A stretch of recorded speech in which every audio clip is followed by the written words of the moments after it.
എൻ്റെ പേര് ഷാഫി. എൻ്റെ പേര് മുഹമ്മദ് അമീൻ. ഡെക്സ്ഫോർഡിൽ ഫസ്റ്റ് ഇയർ PGDM സ്റ്റുഡൻ്റ് ആണ്. ഇവിടെ സ്ട്രാറ്റജി ഇൻ്റേണായിട്ടാണ് നമ്മൾ ജോയിൻ ചെയ്തിട്ടുള്ളത്.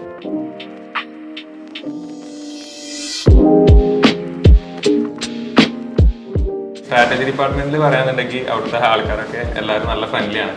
അതുപോലെ സുഹൈലിക്ക, നീമ, പർവീൻ ഇവരൊക്കെ നമുക്ക് ഇൻട്രൊഡക്ഷൻ തന്നു. എന്താണ് ശരിക്ക് എക്സ്പ്രസോ, എന്താണ് എക്സ്പ്രസോൻ്റെ വർക്ക്, അതൊക്കെ നമുക്ക് ഓൾറെഡി പറഞ്ഞു തന്നു. നമ്മൾ ഈ കോളേജിൽ നിന്ന് ഇതിനെക്കുറിച്ച് ബുക്ക് നോക്കി പഠിക്കാന്നല്ലാതെ സ്ട്രാറ്റജി എന്താ, എങ്ങനെയാണ് ഇത് അപ്ലൈ ചെയ്യുന്നത്, അതുപോലെ തന്നെ എങ്ങനെയാണ് ഒരു സ്ട്രാറ്റജി ഒരു ബിൽഡ് ചെയ്തത്, അതായത് ഒരു ബിസിനസ് ഡെവലപ്മെന്റിന് വേണ്ടിയിട്ട് എങ്ങനെയാണ് ഇത് ബിൽഡ് ചെയ്യുന്നതിൻ്റെ കാര്യങ്ങളൊക്കെ നമുക്ക് മനസ്സിലായി.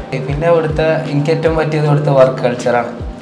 അടിപൊളിയാണ്. ഫസ്റ്റ് സീസൺ തന്നെ HR പോയി സാറെ വിളിച്ചപ്പോൾ HR പറഞ്ഞു നിങ്ങളതൊന്നും വിളിക്കേണ്ട ആവശ്യമില്ല, എൻ്റെ പേര് വിളിച്ചാൽ മതി എന്നാണ്.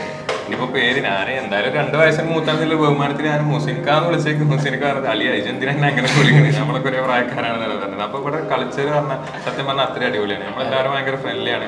എല്ലാ ഡിപ്പാർട്ട്മെന്റും അടിപൊളിയായിട്ട് കൊളാബറേറ്റ് ചെയ്തിട്ടാണ് ഇവിടെ വർക്ക് ചെയ്യുന്നത്. ഇവിടെ വന്ന് കഴിഞ്ഞാൽ സമയം പോണത് അറിയില്ല. എല്ലാ വുമൻസിനും ഫിനാൻഷ്യൽ ലിറ്ററേറ്റ് എത്രത്തോളം ഉണ്ട്, അതുപോലെ എത്രത്തോളം ഫിനാൻഷ്യൽ അവയർനെസ് ഉണ്ട് എന്ന് നമ്മൾ ഒരു സർവേ നടത്തണ്ടായിരുന്നു. അതായത് കേരളത്തിലെ പെർട്ടിക്കുലർലി നമ്മൾ നോക്കുന്നത് കുടുംബശ്രീത്തെ വുമൻസിനെയാണ്.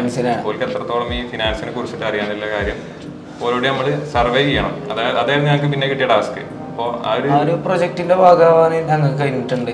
ഓഫീസിലും ഇതിലൊക്കെ വർക്ക് ചെയ്യണമെന്നുണ്ട്. അത് കഴിഞ്ഞിട്ട് ബിസിനസ്സൊക്കെ ഇറങ്ങണം തന്നെയാണ്. അപ്പോൾ ഇതുപോലത്തെ ഒരു വർക്ക് കൾച്ചറിൽ ഓഫീസിൽ കിട്ടുമെന്നില്ലാണ് നമ്മളെ സംശയം. ഇത് കിട്ടിക്കഴിഞ്ഞാൽ അടിപൊളിയായിരിക്കും അല്ലേ? Business students. അതെ